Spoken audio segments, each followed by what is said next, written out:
Welcome to the Jesse Freeze Show on WMTR 1250 AM, a Beasley Media Group station. Brought to you by www.InsiderNJ.com. Online news for political insiders in New Jersey. Streaming live on WMTRAM.com and TalkStreamLive.com. I'm Jesse Freeze. My guest today on Point and Counterpoint on crises around the United States and the world, Fred Snowflack, independent journalist, columnist for InsiderNJ. Welcome back, Fred. Nice to be here. Thank you. Murray Sabrin, Republican, Libertarian, professor, ran for Congress, author of prolific financial books on where the U.S. is financially headed. Welcome back, Murray Sabrin. Great to be with you, Jesse. And Jeff Advocate, Democrat, former prosecutor, attorney with Advocate and Rosenberg. Same to you. Great to have you back, Jeff. Thanks for having me back. Where to begin? Close calls, near misses, overworked and understaffed air traffic controllers warn control tower vacancies are highly compromising air safety. An accident waiting to happen? In the past 2 years, air traffic controllers have submitted hundreds of complaints to a Federal Aviation Administration hotline describing mental health problems and other dangerous issues. This is a high-pressure job that has employees working 6 days a week with little time off. They also reported controllers sleeping when on duty and of employees working while under the influence of alcohol or drugs. A series of recent close calls in San Diego show how the combination of overworked controllers and thin staffing can create dangerous situations. Alarm bells are ringing. What can be done for this industry? And we'll start with you, Fred Snowflack. Well, I admit I'm not an expert on the issue just raised, but I always felt that airline travel was very safe. I mean, I don't want to say anything to jinx anything, but not as if there aren't very many airline disasters in the United States. I can't really have trouble thinking of the last one. So I don't know. Maybe this is not as dire as some people suggest. Or maybe it's more dire. Collision alarms sounded in the control tower when a Cessna was ordered to abort its landing. It came less than 50 feet from crashing on top of a Southwest plane. The controller admitted she lost focus due to fatigue. Your comments, Murray Sabrin. Well, I think any job that is high stress and has enormous responsibility for the safety of people, you better have enough people in there who are competent in the towers, the airports. And my understanding is that this is a government function. And so here's another example of government failure, because imagine if the private sector ran this and we would have these problems. People in Congress would be calling for investigations as to why the private sector is not doing its job in providing for the public safety. So again, when we're spending so much money all over the world and domestically, this is one of the highest priorities that the government can have in order to ensure the safety of airline travelers. And I think it's just astonishing that the Biden administration, given all the reports that we're getting, are not doing anything as far as we can tell. And according to the... Go ahead. I stand what I said. Well, how many airline disasters do we have? I don't see any. Well, we've got a lot in store. It's an accident waiting to happen. Okay. According to the New York Times, one controller who worked in Colorado said she consumed up to 9 vodka drinks a night due to dealing with trouble sleeping and panic attacks. And her doctor admitted they were due in part to her high-pressure job as air traffic controller. Jeff Advocate. Well, so far at this point in time, I wouldn't automatically start pointing fingers and blaming the Biden administration so far, because I think Fred's not wrong when he says it's not a disaster at this point. However, what's important is that air traffic control, ironically, is probably an issue that is not Republican or Democrat, but it's an issue that everybody should care about. And instead of the House of Representatives wasting time with their nonsense as far as investigating Biden's son and all these other nonsensical things that they're wasting our time and money with, why don't they do an investigate? Call in Secretary Buttigieg and dig into what's going on and what needs to be done to assure us that there are not going to be disasters. God forbid, one major disaster and everybody's going to start complaining and pointing fingers. Why not look into it now?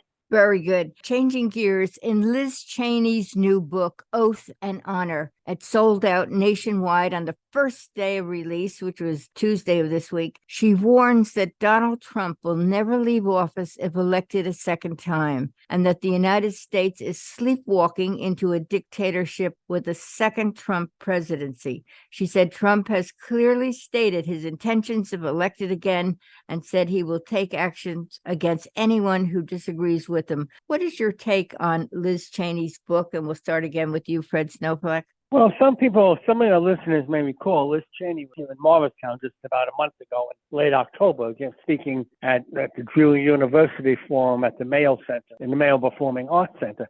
Yeah, she made the same points. I mean, I think her points are well taken. I mean, we know that Mr. Trump tried not to leave office the first time after he lost. So I think it's probably obvious that granted, a lot of these are hypothetical. Number one, he has to win again. And then number two, he has to lose. Then I will see if he's going to leave office. So two things have to happen. But I mean, I kind of think that most of what Liz Cheney says is 100% correct. And to you, Jeff Advocate, Liz Cheney shared her fears that another Trump presidency would be the death knell for democracy. And she also said that after the January 6th investigation, and after all the evidence that we laid out about all the steps in his multi-plan to overturn the election, there could be no question that he will unravel the institutions of our democracy. Your take on that, Jeff Advocate? Well, let me tell you why I find Liz Cheney to be very, very credible. You know, she's a Republican, and she continues to be a Republican, a conservative Republican in terms of the issues, but she's bucking the entire MAGA section of the Republican Party. And if she was making these things up, or if her book was filled with non-truthful statements that could not be backed up, she'd be repeatedly attacked with researchers who would find that she's making these things up and not using real evidence. So I find her to be credible. That's number one. Number two, I think that going out on the limb the way she has in the House committee when she was a member of the House of Representatives and her public statements since, going out on the limb the way she does, I think that's incredibly noble of her. And I really mean that. I think that, ironically, if she was running for office again, she might get people from both parties to support her because, you know, the trustworthiness that she seems to exude is more important than anything. I applaud her. And Mary Sabrin, as Liz Cheney said, he cannot be the next president because if he is, all the things he attempted to do, but was stopped from doing by responsible people around him, will do if he's elected. Your take, Mary Sabrin? Well, we only have a short time to talk about this, but let me just say, anything that comes out of the mouth of a public official named Cheney, we have to discount because it's either a lie or a half-truth. Where was Liz Cheney when her father, as vice president, lied us into the invasion of Iraq? He went on TV and said there were weapons of mass destruction, which were a bold-faced lie. I didn't see her get on TV and say, my father is wrong. There are no weapons of mass destruction in Iraq. And it caused the deaths of tens of thousands, if not hundreds of thousands of people, plus the maiming of tens of thousands of American soldiers. And all the costs had to be borrowed by the second Bush administration. So I don't take any credence in what she has to say because she went on a panel, the January 6th committee, which was a loaded panel because Nancy Pelosi, the Speaker of the House, did not allow Kevin McCarthy's choices to be on the panel. So this was not a bipartisan panel. This was a partisan panel with Republicans who were anti-Trump, and they did what they thought was, in their view, a good thing to do to indict the president, not indict him legally, but indict him politically for being responsible for January 6th, which goes against the whole notion of people having free will. So the whole concept of inciting to riot is, to me, a very phony legal doctrine. Having said that, Liz Cheney got slaughtered in her Republican primary in Wyoming because she just demonstrated her gross partisanship with the Democrats. And so if you're a Republican, even though if you may be anti-Trump, you could say, let's have people on both sides talk about the issues rather than having loaded it against the former president at the time. Okay. Jesse, I got it. Go ahead. I was going to ask if you had a rebuttal. I got to intervene at this point. Wait a second. I didn't finish, Jeff, please. Well, very quickly. I know, but I have never been a Trump supporter. I didn't vote for him in the primary in 2016. I didn't vote for him in the general election. And I didn't vote for him in 2020 because although there were some policies I agreed with, there were a lot of policies I disagreed with, which I think were fundamental to me as someone I couldn't pull the lever for. Okay, now Go let ahead. me interrupt you because whether you voted for Trump or not has nothing to do with Liz Cheney. That's number one. Number two is to call that committee not call that committee bipartisan is to completely ignore the Republican aspects of it. That's number two. Number three, you can't just to say that the committee's not bipartisan if you don't like the results of the committee. And number four, Liz Cheney always had and still has an incredibly conservative voting record. Democrats don't love that. The reason why she didn't win her election was because she was anti-MAGA. And that's the profile and courage. That's not stupidity in any way. So she ought to be thanked for what she's doing. And I hope she continues to call out the deeds of these MAGA people. And Yes, I and just she have said- to say, full due Go ahead. respect, Murray. What Liz Cheney's doing now has absolutely nothing to do with what her father did 20 years ago. I mean, there's no connection at all. You know, we're talking about two different human beings, two different people. But I think she was But influenced by her where- father. She was very well influenced by her father. Jeff Advocate? Yeah, well, that's what I mean when I say that she has a conservative voting record. If you look at it, she was not in agreement with Democratic administrations overwhelming amount of times. But she is now focused on making sure that Trump does not win re-election, because if Trump wins re-election, that's ultimately one of the most heinous things that's going to happen to this country. You know, anybody with real intelligence knows that she's right. That's right. And the Associated Press reports that Donald Trump said he won't be a dictator except for day one. And he declined to rule out abusing his power to seek out retribution. What is your take on the meaning of this? What does that mean? He won't be a dictator except for day one. Go ahead. Well, you know, sometimes Mr. Trump says things that are just for effect. But I mean, the idea that he's joking around of being a dictator on day one, I mean, I don't think that's in line with American democracy. We don't have presidents who joke about being dictators for 1 day or 2 days. But it's a problem, I think, because unfortunately, maybe human nature being what it is, some people may like a dictatorship if they like who the dictator is. My God. Let me take that a step further, okay? First of all, I hope your listeners, Jesse, would agree that nobody wants a president of the United States who so flippantly uses these words like as if they're meaningless. I want a president with real intelligence who says things that make a lot of sense, not the opposite. That's number one. Number two, the irony of this whole thing is that he is constantly complaining and alleging that the Biden administration is using the DOJ as a weapon. And the first thing he says is that if he wins re-election, that's exactly what he's going to do. It's That's ridiculous. Right.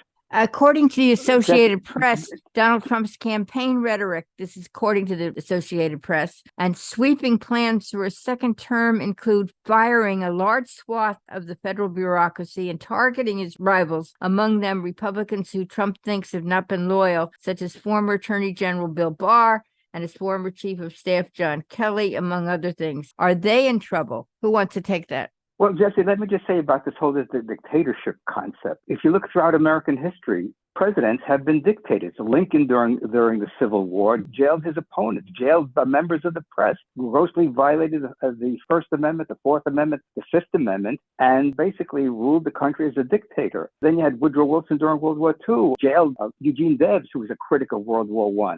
Then you had Roosevelt doing all sorts of executive orders. What's executive order? That's one person deciding what the law of the land should be. And you have presidents on both sides of the aisle doing executive orders. I'm not a fan of executive orders. If you want to pass a law, you go through the normal channel of having someone presented in the Congress so it can be approved by the people's representatives and not issue these executive orders.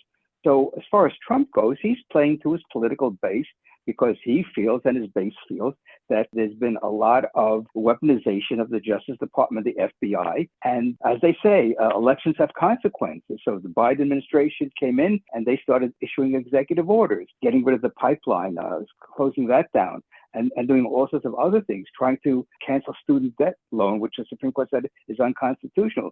So when we talk about dictatorship, Jesse, it's been going on for more than 140 years in America. Come on. People from both sides. That's a ridiculous Okay, comment. go ahead, Fred. It's offensive to compare Abraham Lincoln and FDR with the likes of Donald Trump. Let's not be ridiculous. And you mentioned student loan. If indeed Joe Biden was a dictator, the student loans would have been forgiven. But Well, the Supreme Court stopped them. That's why we have checks and balances. Exactly the Fred. point. If he was a dictator, there would be no Supreme Court there to stop him. Listen, I don't want to sound sarcastic, but Murray, you used to teach economics, but what you're talking about now is an area you're not really accurate on, which is politics and government and dictatorships. Okay, Excuse me, Jeff. I ran for governor. Wait a minute. What at a time? That doesn't mean. Yeah, you also got destroyed in the election. But by the way, you didn't let me interrupt you. So why are you interrupting me? See, that's the kind of thing. That's the kind of thing that Trump does. Because you mischaracterized me. One at a time. How do you know my background? You just don't like being told accurate information, I guess. But read my Substack column and you'll get educated, Jeff. Listen.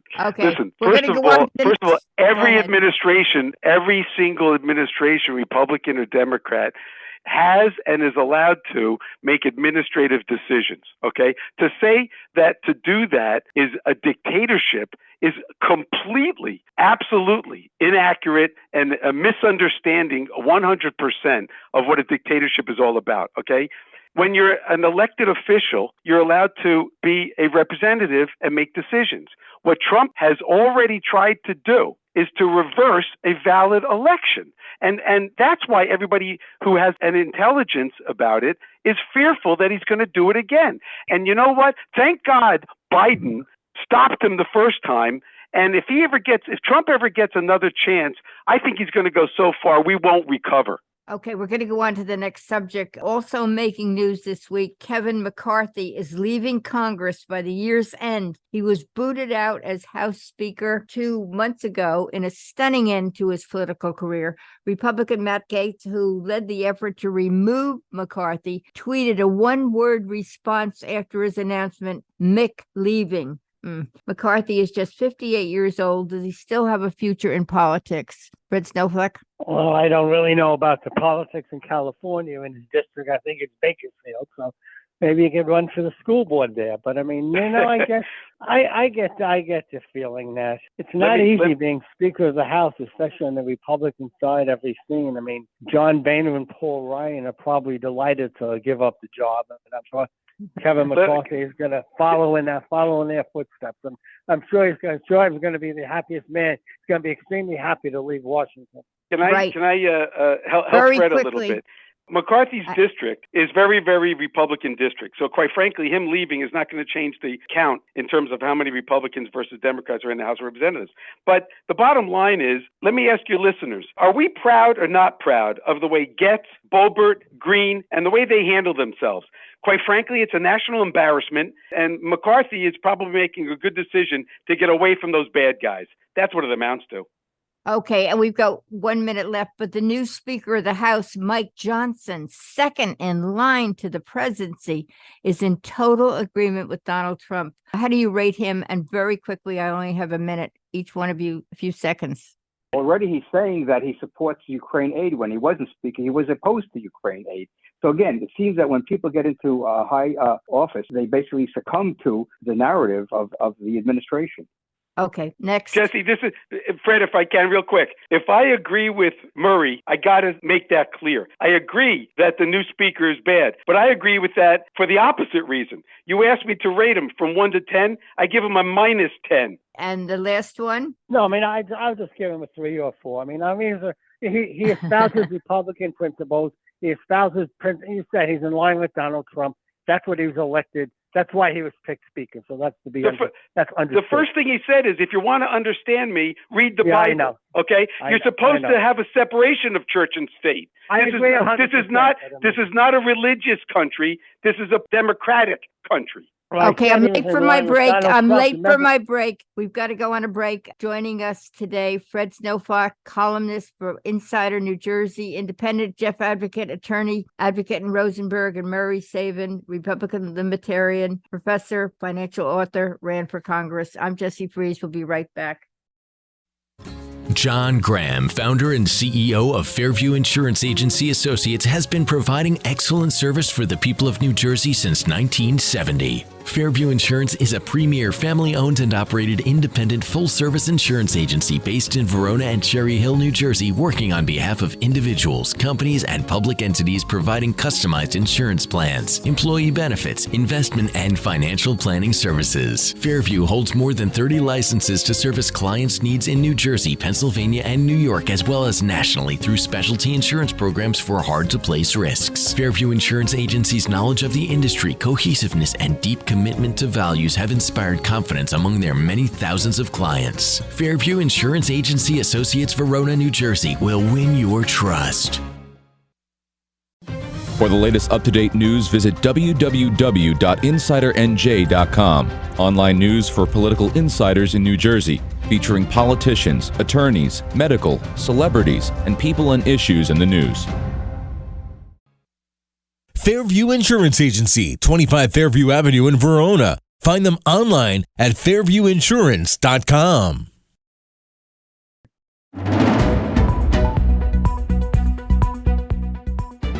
Welcome back to the Jesse Freeze Show, brought to you by www.InsiderNJ.com. Online news for political insiders in New Jersey.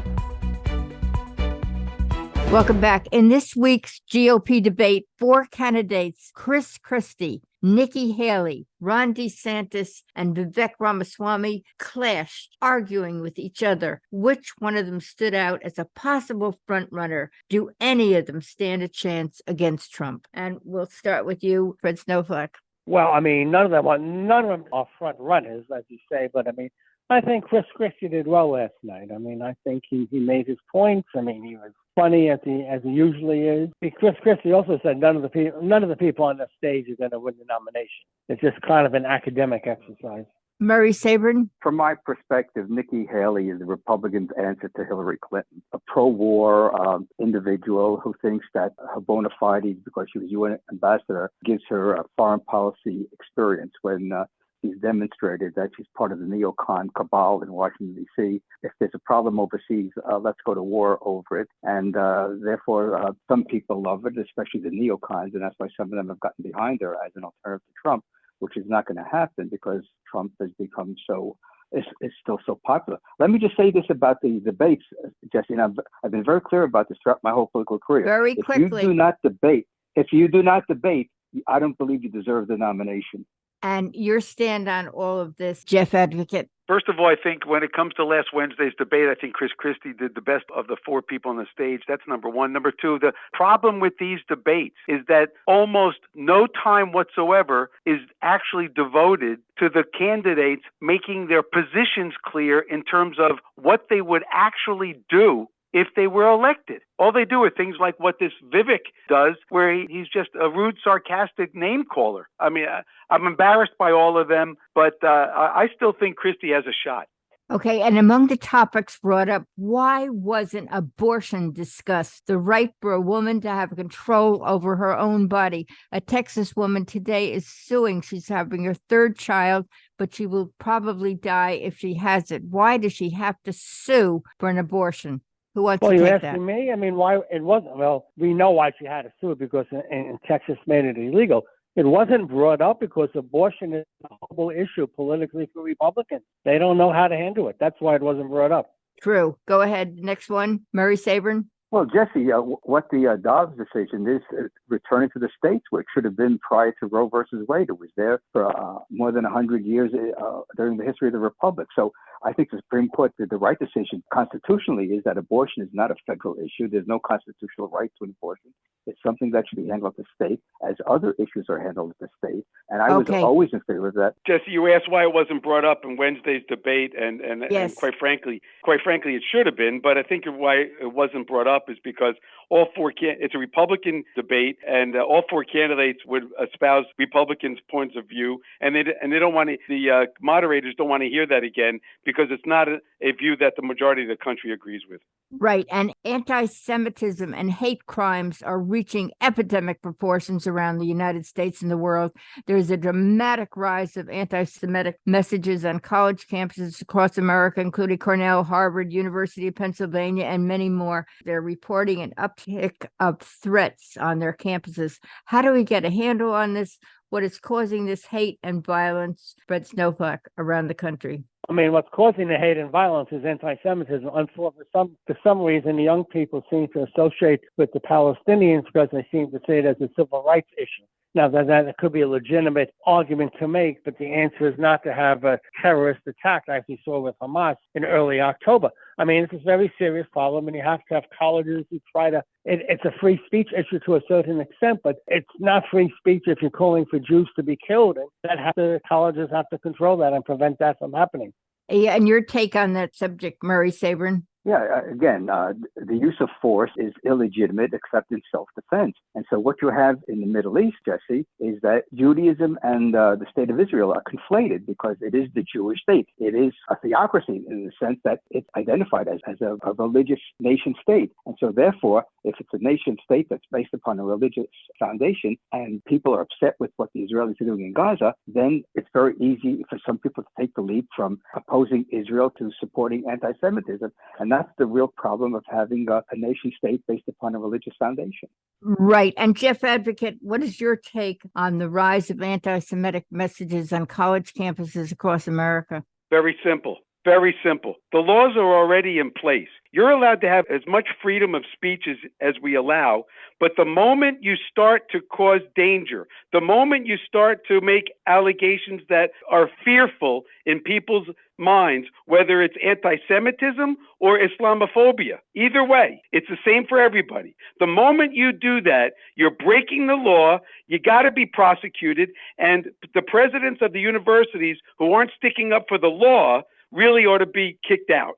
Right. And hate and violence, good. Hate and violence around the country is rising. And speaking of violence, the United States has seen yet another shooting at a college campus this week. The latest being the University of Nevada, Las Vegas, leaving 3 people dead, 1 person reportedly in stable condition, but still in the hospital. And the suspected shooter is also dead. Will this ever end, Jeff Advocate? I cannot say yes as much as I wish I could.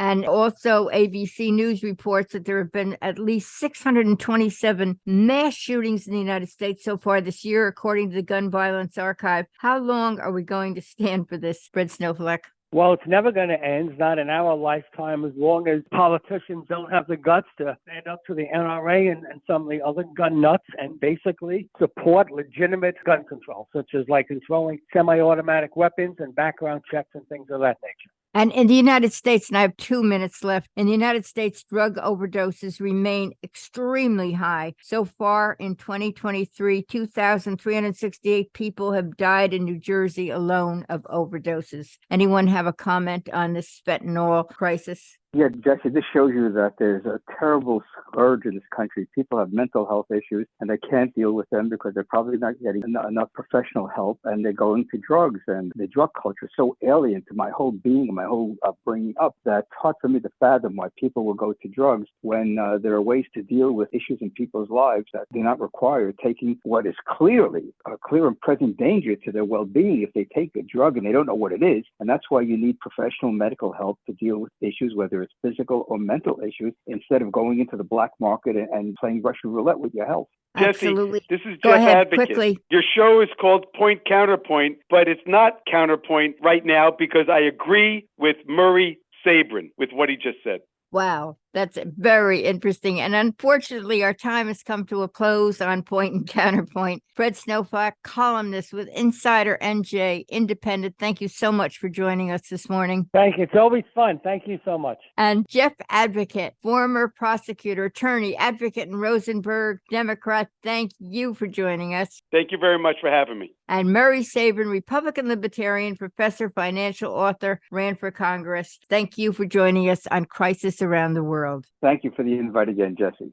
And we would like to wish all our Jewish listeners a very happy Hanukkah. I'm Jessie Fries. We'll be right back.